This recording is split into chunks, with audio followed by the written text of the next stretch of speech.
¿Sí? Hola hermanos, buenas noches. Dios bendiga la vida de cada uno de ustedes. Sean todos bienvenidos. Vamos a orar, vamos a ponernos en las manos de Dios. Que el Señor nos direccione. Amado Padre, gracias por este momento, Señor. Gracias, Padre, porque pudimos vencer todo obstáculo para poder llegar en esta noche aquí, Señor, y adorarte y darte la honra y la gloria que te mereces, Señor. Sabemos que hay muchos ataques todos los días, Señor, y en especial los domingos, Padre. El enemigo quiere interrumpir el propósito de tu iglesia, pero gracias por cada uno de los hermanos que ha podido superar, Señor, esos obstáculos. Bendecimos sus vidas, Padre, y nos preparamos para que tú nos hables por medio de tu palabra, Señor. En el nombre de tu Hijo amado Jesús, y decimos amén. Amados hermanos, continuamos con esta miniserie llamado Actos de Amor. Y es que este acto de amor va más allá todavía. Y hoy vamos a aprender qué es lo que implicó el acto de amor de Jesucristo de poder entregar su vida. Y sabemos y vamos a enfatizar dos puntos muy claros. Y este acto de amor implicó que Jesús entregase su cuerpo. Él dijo que Él entregó su cuerpo a favor de nosotros. Y también dice, después de que toma la copa del vino, dice, este vino simboliza mi sangre que he derramado por ustedes. Entonces el acto de amor que Jesús hizo por su iglesia tiene esas implicaciones y de eso vamos a hablar. Pero antes de que hablemos de ese tema, también toda la palabra de Dios, hermanos, y todo ese acto de amor que Jesús hizo por nosotros es para que nosotros podamos cambiar muchas áreas de nuestras vidas. El saber que Jesús entregó su cuerpo, el saber que Jesús entregó su sangre, nos debe de llevar a nosotros a poder valorar mucho ese acto. Y quizás muchos de nosotros hemos quedado en un estado espiritual, o nos hemos estancado en un estado espiritual en el cual no hemos podido progresar o no hemos podido avanzar. Ustedes conocen la metamorfosis de la oruga, que se convierte en una hermosa mariposa. Y aquí podemos ver muchas mariposas, pero también puede haber muchas orugas que por una u otra razón se han estancado o se han quedado en ese estado. Pero el Señor quiere que por medio de este acto nosotros podamos salir de ese estado y podamos brillar, podamos volar y ser transformados, como dice el apóstol Pablo en Romanos 12. Bueno, hermanos, después de esa pequeña introducción, me gustaría que leamos Lucas 22, capítulos 7 al 23. Dice así la palabra: Cuando llegó el día de la fiesta de los panes sin levadura, en que debía sacrificarse el cordero de la Pascua, Jesús envió a Pedro y a Juan diciéndoles: vayan a hacer los preparativos para que comamos la Pascua. ¿Dónde quieres que la preparemos?, le preguntaron. Miren, contestó él, al entrar ustedes en la ciudad, les saldrá al encuentro un hombre que lleva un cántaro de agua. Síganlo hasta la casa en que entre y díganle al dueño de la casa: el maestro pregunta, ¿dónde está la sala en la que voy a comer la Pascua con mis discípulos? Él les mostrará en la planta alta una sala amplia y amueblada. Preparen allí la cena. Ellos se fueron y encontraron todo tal como les había dicho Jesús. Así que prepararon la Pascua. Cuando llegó la hora, Jesús y sus apóstoles se sentaron a la mesa. Entonces les dijo: he tenido muchísimos deseos de comer esta Pascua con ustedes antes de padecer. Pues les digo que no volveré a comerla hasta que tenga su pleno cumplimiento en el reino de Dios. Hay tres cosas, tres verdades de ese gran acto de amor que Jesús hizo. Previo a poder entregar su vida, hizo este evento, ¿sí? Hizo esta situación con sus discípulos, y hay tres enseñanzas que en esa noche me gustaría que aprendamos como introducción también. La primera enseñanza es que Dios tiene todo bajo control. Vean cómo dice, la primera enseñanza, dice así: ¿dónde quieres que la preparemos?, le preguntaron. Dios tenía todo bajo control. ¿Sí? ¿Dónde quieres que preparemos esa cena? Miren, contestó él: al entrar ustedes en la ciudad, les hará encuentro un hombre que llevaba un cántaro de agua, sígalo hasta la casa en que entre, y díganle al dueño de la casa: el maestro pregunta dónde está la sala. Y ustedes saben que todo estaba tal como Jesús había dicho. Entonces él tenía todo bajo control, él tenía todo ya planeado. Esa es la primera enseñanza. La segunda enseñanza también que podemos ver en este mismo texto es que Jesús siempre busca la comunión con sus discípulos, ese acercamiento. Él tenía esa intención de pasar un tiempo con ellos antes de padecer. Ahí lo dice en el versículo 15: he tenido muchísimos deseos de comer esta Pascua con ustedes. Si vamos a experimentar ese momento, ¿sí? ¿Qué día es? ¿Quién sabe cuándo es la cena del Señor? El domingo a las 6 de la mañana, ¿sí? Ok, vamos a experimentar ese evento como cada mes lo hacemos. Entonces, esa es la intención de Jesús. Quería pasar ese tiempo en comunión, y como iglesia, eso es lo que nosotros hacemos. Otra tercera enseñanza también es que les dice: porque les aseguro que ya no celebraré más esta cena hasta el día en que comamos todos juntos en el gran banquete del reino de Dios. Esa es otra versión. ¿Qué dice ahí? La promesa de volver a vernos. Esas son las tres enseñanzas base a ese texto. Pero ¿saben algo, hermanos? Aún hay más. Todavía aún hay más en ese acto de amor que Jesús hizo. Y Lucas nos describe algo. Vamos a leer Lucas 22, 17 al 21. Dice que luego tomó la copa, dio gracias y dijo: tomen esto y repártalo entre ustedes. Les digo que no volveré a beber del fruto de la vid hasta que venga el reino de Dios. Y también tomó pan, y después de dar gracias lo partió, se lo dio a ellos y dijo: este pan es mi cuerpo. Y ahí viene la palabra clave en la cual vamos a reflexionar: entregado por ustedes.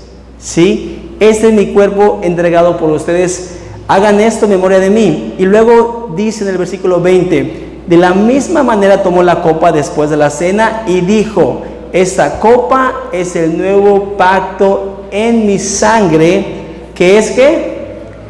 Derramado por ustedes. Entonces, en ese acto de amor de Jesús, de entregar su vida por nosotros, vemos dos implicaciones. Primero, entregó su cuerpo por nosotros, ¿sí? Y segundo, derramó su sangre.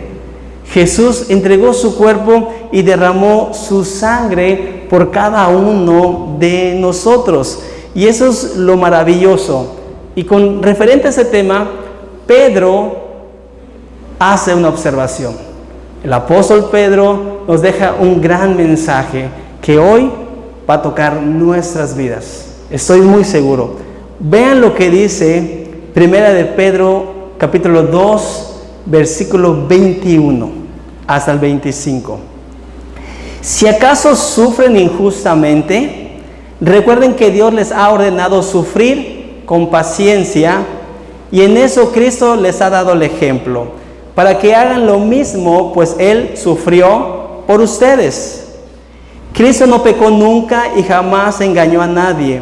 Cuando lo insultaban, jamás contestaba con insultos, y jamás amenazó a quienes lo hicieron sufrir. Más bien, dejó que Dios lo cuidara y se encargara de todo, pues Dios juzga a todos con justicia. Cristo hizo suyos nuestros pecados, y por eso ¿qué? Por eso murió en la cruz. Lo hizo para que nosotros, ¿sí? Él entregó su cuerpo, Él entregó su sangre, Él sufrió por usted y por mí. ¿Para qué, pastor? Lo hizo para que nosotros dejemos por completo hacer ¿qué? El mal. Pongamos mucha atención. Cristo entregó su cuerpo, Cristo entregó su sangre, Cristo sufrió por usted, Cristo llevó nuestros pecados. Y Pedro, entendiendo ese panorama, entendiendo esa situación, escribe esa carta. Y dice así: Cristo lo hizo. ¿Sí? Cristo murió por nosotros y lo hizo para que nosotros dejemos por completo de hacer el mal y vivamos, ¿cómo? ¿Cómo debemos de vivir nosotros entonces? Haciendo el bien.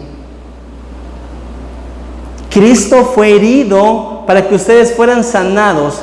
Antes ustedes andaban como ovejas perdidas, pero ahora han regresado a Cristo, que es como un pastor que los cuida y los protege. Quiero detenerme en ese texto. Vean ese texto que viene en 1 de Pedro 2:24, que es la base de todo esto.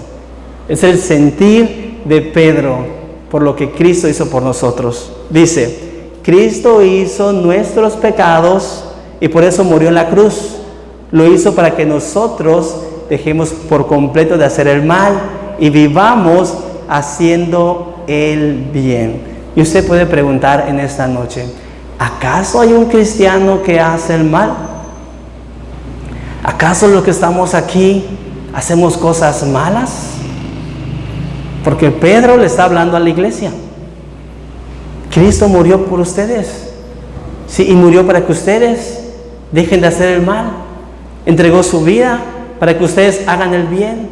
Entregó su cuerpo, derramó su sangre, llevó consigo sus pecados, y todo esto lo hizo para que hagan el bien, para que dejen por completo. Porque a veces la gente se confunde y dice: no, pues ya voy al templo, pero sigue haciendo cosas malas, ¿sí? Entonces Pedro es muy específico: dejen por completo de hacer el mal. Yo siempre les he dicho, no es garantía que vengamos al templo. Hay cosas que tenemos que cambiar. Muchos de nosotros quizás estemos todavía en esa metamorfosis, estemos en ese estado de oruga y no hemos logrado salir como bellas mariposas en la vida cristiana. Por eso Pablo dice constantemente que seamos transformados. Pastor, entonces, ¿qué pasa? ¿Cómo es que hay cristianos que no hacen cosas buenas? Pues que sí lo hay. No hay ninguna iglesia perfecta. Yo siempre he dicho, si usted encuentra una iglesia perfecta, no se meta allí. No la vaya a echar a perder. Pero en realidad es que no hay iglesias perfectas. Siempre hay uno o hay otro hermano que tiene complicaciones. Hay hermanos que dividen a las iglesias, hermanos. Sí, hay personas que dividen iglesias. Hay personas que hablan mal de los demás. Tengan mucho cuidado, porque si un hermano o una hermana habla mal de alguien, ¿qué cree que va a hacer con usted? Va a hablar también mal de usted. Sí, sí lo hay. Hay cristianos que muchas veces pues meten intriga, hermanos. Hay cristianos que son malintencionados, ¿sí? Hay cristianos que son de mala influencia. Usted puede ser de buena influencia o puede ser de mala influencia. Usted puede ser de bendición o puede ser piedra de tropiezo. Pero si usted es piedra de tropiezo, debe entender lo que dice la palabra de Dios. Hay un texto que dice: ay de aquellos que hacen que mis hijitos tropiecen, más les vale, ¿qué dice? Amarrarse un hilo al cuello con una piedra de molino, ¿y qué?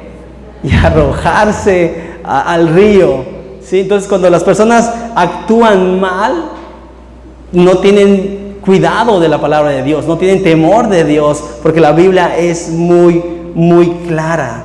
Y este concepto de Pedro, al decirles: dejen de hacer el mal, hagan el bien, porque Cristo ya entregó su vida por ustedes. Pablo tiene una relación en el texto, tiene bien en claro, y hay una armonía entre todos los evangelios, entre todos los apóstoles. Siempre hay un orden que va sincronizado.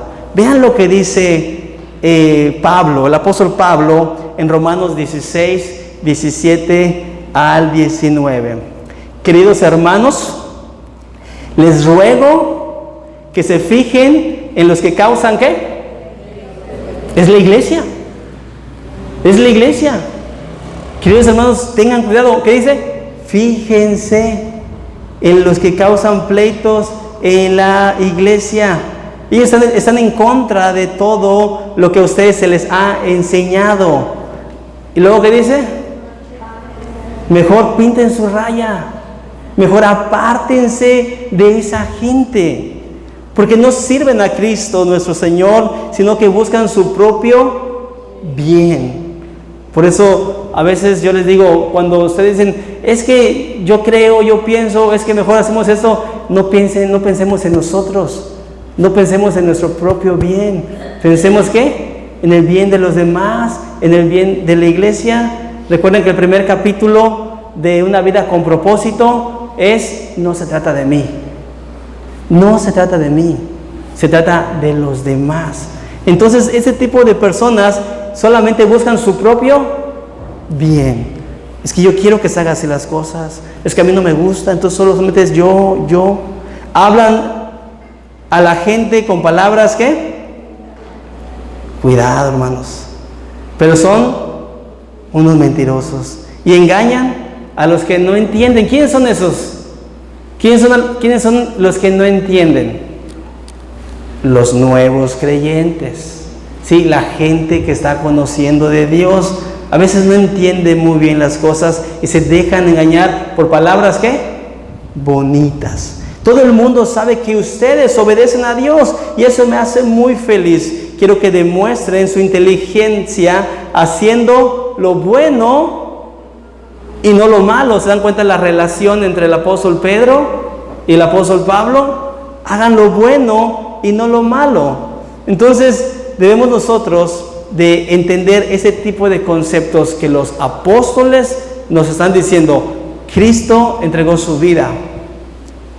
Cristo derramó su sangre, ¿sí? ¿Cómo nosotros entonces podemos hacer el bien ya entendiendo lo que nuestro Señor hizo por nosotros? Bueno, nosotros tenemos que ser de bendición.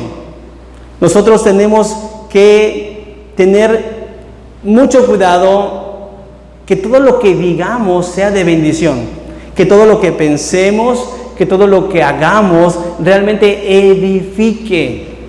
Sí, que realmente tengamos ese cuidado nosotros de poder pensar un poco antes de hablar y decir, ¿es de bendición lo que voy a decir? ¿Es de bendición lo que voy a hacer? Realmente a veces yo digo a los jóvenes, tengan cuidado con las cosas que publican en su Facebook. Tengan mucho cuidado, porque usted puede ser de buena influencia, puede ser de bendición, pero también puede ser de mala influencia. Todos esos conceptos debemos de tener mucho cuidado. ¿Por qué, pastor? Porque Cristo entregó su vida por usted. Cristo derramó su sangre, entregó su cuerpo para que usted deje de hacer lo malo y empiece a hacer lo bueno. Y ese panorama va una tras otra en toda la palabra de Dios. Vea lo que dice Tito, capítulo 3, versículos 13 y 14. Ayuden todo al abogado Zenas y también a Apolo. Dales todo lo que necesiten para seguir su viaje y cuida de que no les falte nada.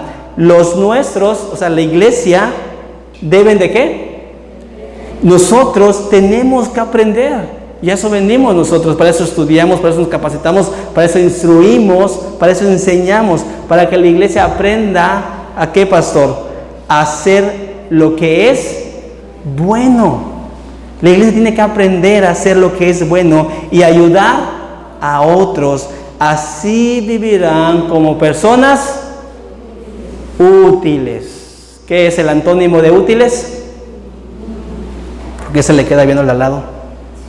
O sea, sí, hermana. Termino con eso, hermanos. Tenemos una gran lucha nosotros. Todos los que estamos aquí tenemos esta lucha base a este tema. Valorar el acto maravilloso, ese acto de amor que Cristo hizo por nosotros, ¿sí? Y eso incluye muchas cosas. Dejar por completo lo malo es un gran desafío para ustedes Para mí es un gran desafío dejar de pelear en la casa con nuestros esposos, esposas, hijos, hijas. Sí, es un gran desafío. Debemos dejar de pelear, dejar de gritar, dejar de insultar, dejar el vicio, ¿sí? Dejar todo eso malo. Realmente es difícil, pero no es imposible. Porque la palabra de Dios dice en Marcos 9:23, para el que cree, todo le es posible, ¿sí? Vamos a ver Lucas, a ver si se despierta Jade. En Lucas 19,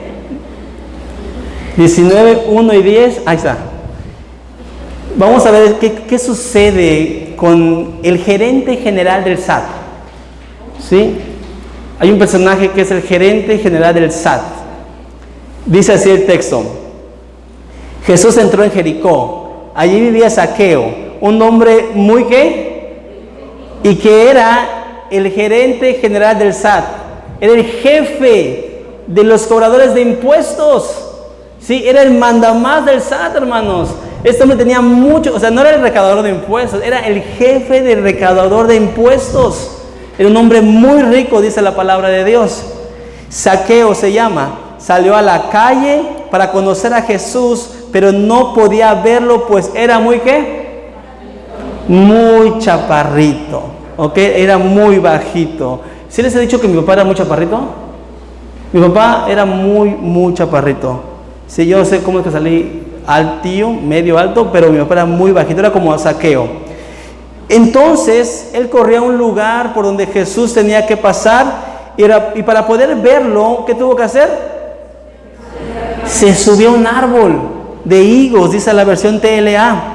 Cuando Jesús pasó por allí, miró hacia arriba y le dijo: Zaqueo, bájate ahora mismo, porque quiero hospedarme en tu casa.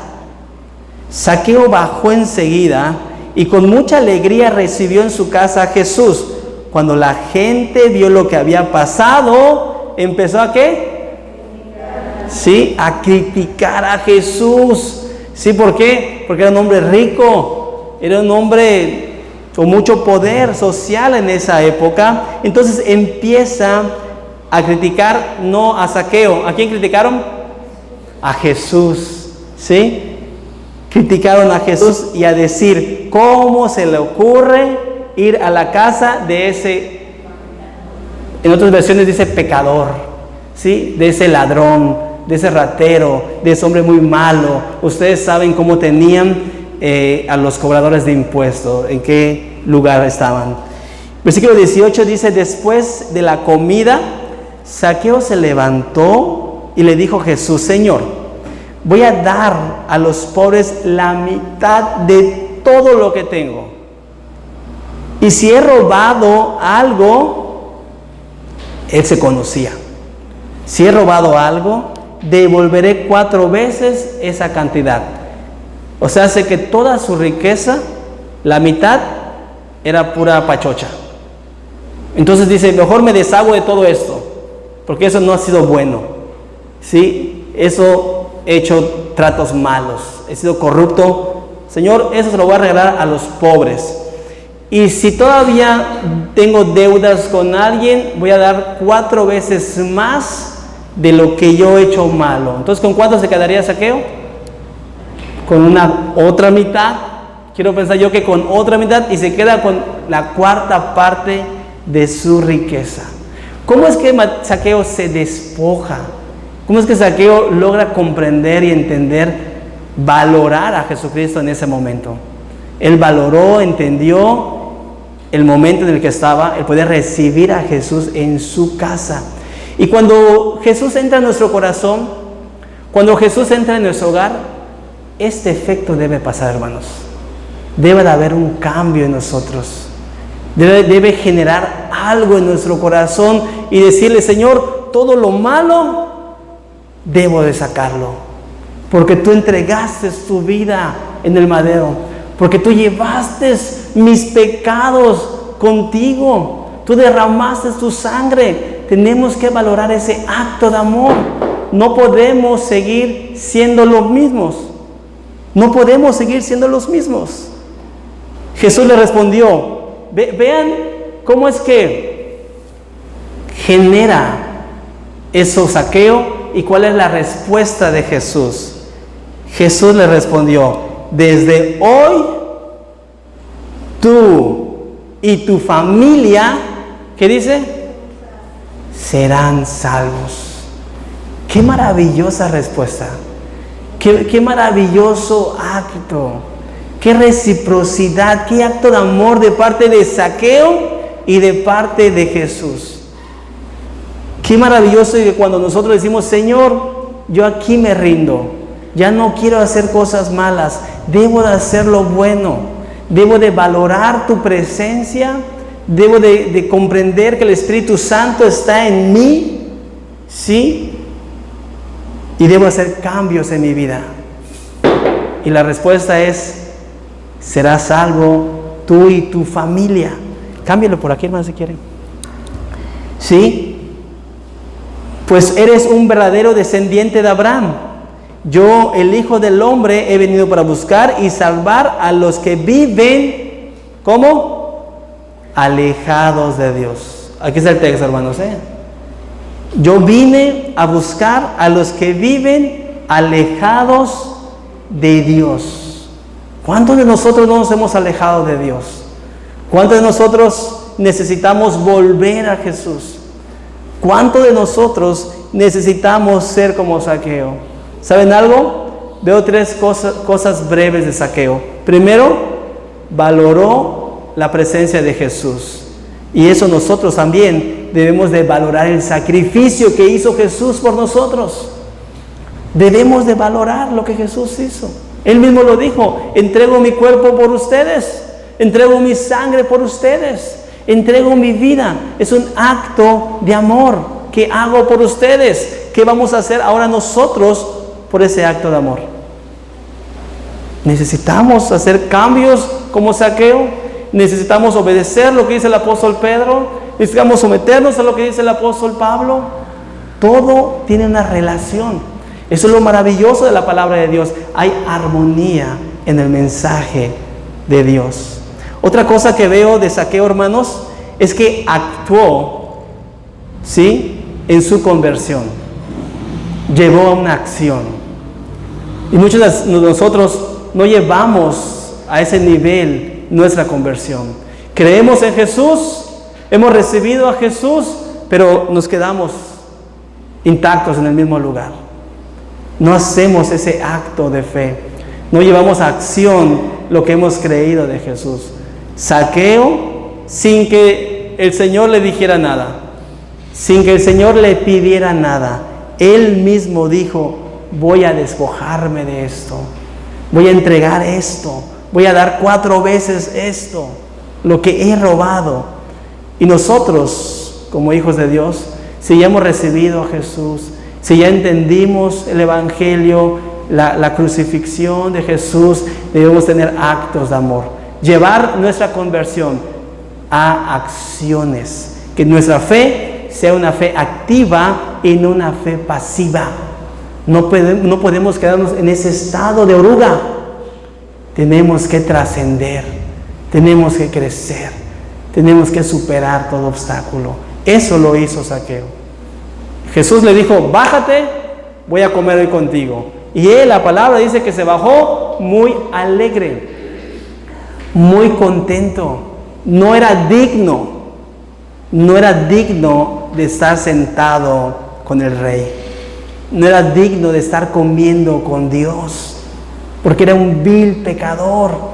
Si un cobrador de impuestos es un ratero, imagínate el jefe, es 10 veces peor todavía. Pero Jesús sabía que había un propósito en la vida de Zaqueo.